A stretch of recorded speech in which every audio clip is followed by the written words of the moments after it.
আসসালামু আলাইকুম রহমতুল্লাহি ওবরকাতুহু। সম্মানিত দর্শক, বাংলাদেশে আমেরিকার নতুন রাষ্ট্রদূত জানুয়ারি মাসে 12 তারিখে সন্ধ্যাবেলায় তিনি কাজে যোগ দিয়েছেন।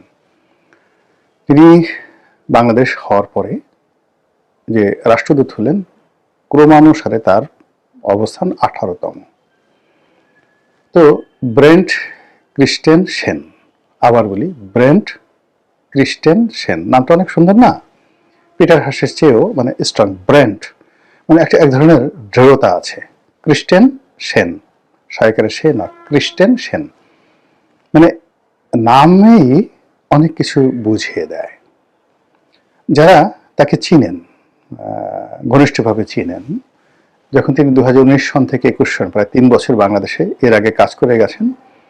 এখানে বাংলাদেশের যে ইকোনমিক বিষয়গুলো এবং রাজনৈতিক বিষয়গুলো, political affairs and financial affairs, American সরকারের এই দুটি বিষয় তিনি বাংলাদেশে যখন দায়িত্ব পালন করেছিলেন 2019 থেকে 21 সন পর্যন্ত, ওই সময়টিতে তিনি বাংলাদেশে এই দায়িত্ব পালন করতে গিয়ে যত রকম কর্পোরেট হাউস আছে, ব্যবসা বাণিজ্যের যত মেগা স্টার আছে, সবার সঙ্গে তার ওঠা বসা আছে। সরকারের ভিতরে বাইরে সবাইকে তিনি ছিলেন। আর একই সঙ্গে যেহেতু তিনি রাজনীতির বিষয়াদিও দেখতেন, পলিটিক্যাল অ্যাফেয়ার্স, তো এই কারণে বাংলাদেশের যত রাজনীতিবিদ আছেন, প্রথম শ্রেণীর রাজনীতিবিদ প্রায় সবার সঙ্গে তার একটা ব্যক্তিগত সম্পর্ক ছিল এবং এখনো আছে। তো যারা ব্যক্তিগতভাবে তাকে চিনেন, তারা খুব ভালো করে জানেন যে তার মেধা, তার যোগ্যতা এবং তার গ্রহণযোগ্যতা, তার দৃঢ়তা, তার যে ব্যক্তিত্ব, এটা অতীতে মার্কিন যুক্তরাষ্ট্রের যে সকল আলোচিত রাষ্ট্রদূত যারা ছিলেন তাদের থেকে একেবারে আলাদা, সম্পূর্ণ আলাদা। সেক্ষেত্রে আমাদের স্বাধীনতা যুদ্ধের সময় যিনি বাংলাদেশের চার্জ দ্য অ্যাফেয়ার্স ছিলেন, অনেকটা তার সঙ্গে তুলনা করতে পারেন। এর বাইরে Peter de Haas, William B Milam, কিংবা ধরুন সেই ড্যান ডব্লিউ মজিনা বা মার্শাল বার্নিকাট বুম, মানে এই মানুষগুলোদের সাথে যদি তুলনা করেন, তারা অনেকটা লিবারেল, একেবারে সাধারণ একজন রাষ্ট্রদূতের মতো। কিন্তু এই ভদ্রলোক যিনি আসতেছেন বা এসছেন, সেটা হলো ব্রেন্ট ক্রিস্টেন সেন। তার ভিতরে যে লিডারশিপ কোয়ালিটিটা, ব্যক্তিত্বটা, লেখাপড়া এবং বাংলাদেশ সম্পর্কে তার যে স্টাডি, এটা অতীতের যে কোনো রাষ্ট্রদূতের চাইতে বেশি। 2 নম্বর হলো যে তিনি এখানে যে সময়টাতে ছিলেন, আওয়ামী লীগ জমানাতে আমেরিকার সাথে তার অনেকগুলো বড় বড় ডিল তিনি করেছিলেন, পলিটিক্যাল এবং ইকোনমিক্যাল। আর সে সকল ডিলের মধ্যে কেবল যে মাত্র সরাসরি আমেরিকার বাংলাদেশের ব্যবসায়িক বিষয়াদি ছিল তা নয়। আমেরিকার যে সকল বন্ধু রাষ্ট্র আছে, যাদের সঙ্গে আমেরিকার খুব ভালো ব্যবসা বাণিজ্য চলছে, তো সেই সকল ব্যবসা বাণিজ্য গুলো করা আর পলিটিক্যাল বিষয়াদি করা এবং চীনের সঙ্গে বাংলাদেশের একটা ব্যারিকেড তৈরি করার ক্ষেত্রে তিনি শতভাগ সফল হয়েছিলেন ওই সময়টিতে। 2019 থেকে 21 পর্যন্ত তার ওই জমানাতে চীন শত চেষ্টা করেও শেখ হাসিনার ধারের কাছে যেতে পারেনি। 2 নম্বর হলো যেটা ড্যান ডব্লিউ মজিনার সময়টিতে রাষ্ট্রদূত পর্যায়ের কর্মকর্তাদের সঙ্গে যে একটা খারাপ সম্পর্ক হয়েছিল শেখ হাসিনার, সেই সম্পর্কটাকে তিনি এই সময়টাতে নিউট্রাল করে ফেলেছিলেন, একেবারে নিউট্রাল করে ফেলেছিলেন। এবং আওয়ামী লীগের যত লোকজন আছে, যারা শীর্ষ পর্যায়ের লোকজন আছে, মোরলেস সবার সঙ্গে তার একটা ভালো সম্পর্ক, ব্যক্তিগত সম্পর্ক। আপনার পররাষ্ট্রমন্ত্রী সাবেক ডক্টর মোমেন তার একটি সাক্ষাৎকার দেখেছেন, এবং সেই সাক্ষাৎকারে তিনি বলেছেন যে ব্রেন্ট ক্রিস্টেন সেন তার খুব ঘনিষ্ঠ বন্ধু, তার সঙ্গে তার পৈতৃক বাড়িতে মানে সিলেটের গ্রামের বাড়িতে তিনি বেড়াতে গেছেন যখন তিনি বাংলাদেশে দায়িত্বরত ছিলেন। এভাবে বহু মানুষের সঙ্গে তার সম্পর্ক আছে। তো এখন এই যে তার যে আগমন, সেই আগমনে এত আলোচনা হচ্ছে কেন? প্রথম আলোচনা হচ্ছে যে মার্কিন যুক্তরাষ্ট্রের যে সরকার পরিবর্তন হয়েছে, ডোনাল্ড ট্রাম্প, তো সেই ডোনাল্ড ট্রাম্প বাংলাদেশের ব্যাপারে আসলে কি ধরনের তার পররাষ্ট্রনীতি হবে, কি ধরনের সিদ্ধান্ত হবে, এটা রিপ্রেজেন্ট করার মতো রাষ্ট্রদূত তিনি খুঁজছিলেন। এবং আপনারা জানেন যে আমেরিকাতে এই রাষ্ট্রদূত পর্যায়ের লোকগুলো 100% পলিটিক্যাল হয়। আগে যারা ছিলেন জো বাইডেনের জামানাতে পিটার ডি হাস, তিনি তার সরকারকে রিপ্রেজেন্ট করতেন। তো ফলে ওরকম মনের মতো রাষ্ট্রদূত না পাওয়ার কারণে এই গত সেই ডোনাল্ড ট্রাম্প আসার পরে যে সুদীর্ঘ সময় এখানে ভারপ্রাপ্ত রাষ্ট্রদূত দিয়ে চালানো হয়েছে, চার্জ দ্য অ্যাফেয়ার্স, তাদেরকে দিয়ে চালানো হয়েছে। তো ফলে আমরা মার্কিন নীতি, আমেরিকা যে এই মুহূর্তে ডক্টর ইউনূস সম্পর্কে কি চিন্তা করে, বিএনপি সম্পর্কে কি চিন্তা করে, তারেক রহমান সাহেব সম্পর্কে ডোনাল্ড ট্রাম্পের ধারণা কি, বা শেখ হাসিনা সম্পর্কে ডোনাল্ড ট্রাম্প কি চান, এই কাজের যে একটা বাস্তব প্রতিফলন, এই প্রতিফলনটি আমরা এই গত 17 মাসে দেখতে পাইনি। এমনকি mister Donald Trump doctor Mohammad ইউনূসকে কতটুকু ভালোবাসেন, কতটুকু ঘৃণা করেন, কতটুকু আপহোল্ড করবেন, বা তার পিছনে কতটুকু লাগবেন, এই কাজটি যিনি on behalf of Donald Trump যিনি করবেন, তিনি এই ব্রেন্ট ক্রিস্টেনসেন। এই কারণে তাকে নিয়ে খুব আলোচনা হচ্ছে, ভীষণ রকম আলোচনা হচ্ছে।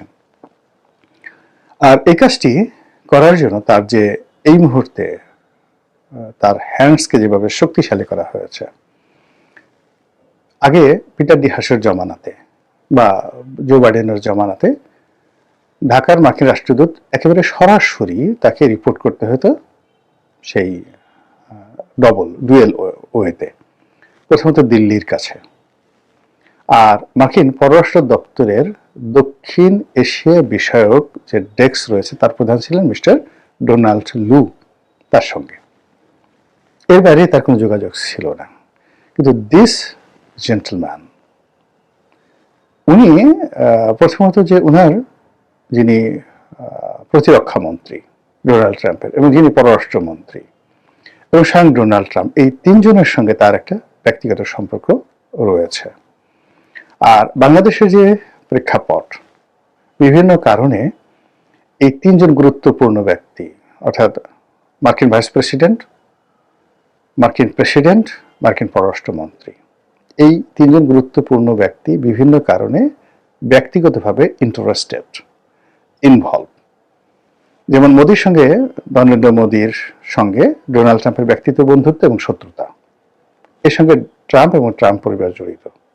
এবং এর সঙ্গে ব্যবসা বাণিজ্য, আদানি, আদভানি, তারপর শেষে হিন্দুজা, এরপরে আম্বানি, এই পরিবারগুলো জড়িত। এবং এরা এখন মার্কিন সরকারের পক্ষে কাজ করছে, মানে ব্যবসায়িক গ্রুপগুলো কাজ করছে এবং নরেন্দ্র মোদীর বিরুদ্ধে কাজ করছে। অবাক করা বিষয় যে আদানিকে তিনি তুলেছেন, তারা এখন মার্কিন সরকারের পক্ষে কাজ করছে। এই বিষয়গুলো সরাসরি ডোনাল্ড ট্রাম্প নিজে হ্যান্ডেল করছেন। বার্মা অ্যাক্ট, অর্থাৎ মায়ানমারের সাথে রোহিঙ্গাদের সাথে যে সমস্যা, এটাও তাকে ভাবিয়ে তুলেছে। চীনের সাথে এই মুহূর্তে তার যে সমস্যা, সেই সমস্যার কারণে বাংলাদেশের ব্যাপারে মিস্টার ডোনাল্ড ট্রাম্প সরাসরি যেভাবে ইন্টারেস্ট দেখাচ্ছেন, ইতিপূর্বে এই দেশকে নিয়ে কোনো মার্কিন প্রেসিডেন্ট সরাসরি এভাবে হ্যান্ডেল করেননি। থার্ডলি, বাংলাদেশের কোনো পলিটিশিয়ানের সাথে কোনো মার্কিন প্রেসিডেন্টের পারিবারিক সম্পর্ক হয়নি, যেটি ডোনাল্ড ট্রাম্পের সঙ্গে শেখ হাসিনার সম্পর্ক আছে, পারিবারিক সম্পর্ক। দ্বিতীয়ত, বাংলাদেশের রাষ্ট্র ক্ষমতায় যাকে বলা হয় কোনো লোক কখনো বসেনি যার সঙ্গে মার্কিন প্রেসিডেন্টের ব্যক্তিগত শত্রুতা, ঈর্ষা, ক্ষোভ ছিল, যেটা ডক্টর মোহাম্মদ ইউনূসের সাথে ডোনাল্ড ট্রাম্পের আছে। এবং তিনি যে ওই যে একটা মাইক্রো ক্রেডিটের একটা লোক আছে না, মাইক্রো ক্রেডিট, ক্ষুদ্র ঋণের যে একটা গায়কের গা রস্যই GUI, গাই, এভাবে তিনি একটা তাচ্ছিল্য করার চেষ্টা করেছেন। এইরকম আপনি অতীতে কোনো দিন বাংলাদেশের কোনো রাষ্ট্রপ্রধান বা সরকার প্রধানকে নিয়ে মার্কিন প্রেসিডেন্টের মতো পর্যায় থেকে এই ধরনের মানে স্ল্যাং ল্যাঙ্গুয়েজ, তারপর সে টিপ্পনি কাটা, এই ধরনের কখনো ঘটেনি।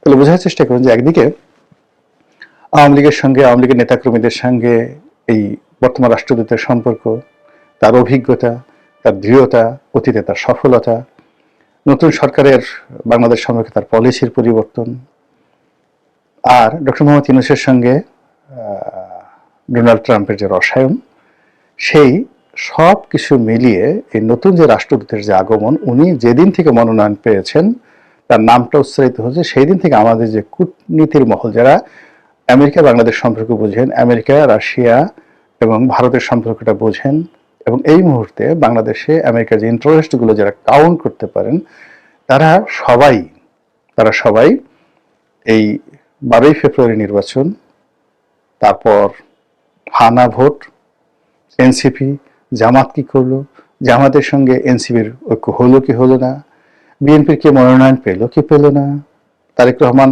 সাহেব দেশে এলেন কি এলেন না, এই টোটাল বিষয়গুলোর চাইতে যারা ডিপ্লোম্যাটিক এক্সপার্ট ইন বাংলাদেশ তাদের কাছে এই মার্কিন রাষ্ট্রদূতের বাংলাদেশে নিয়োগ এবং তার আগমন অনেক গুরুত্বপূর্ণ।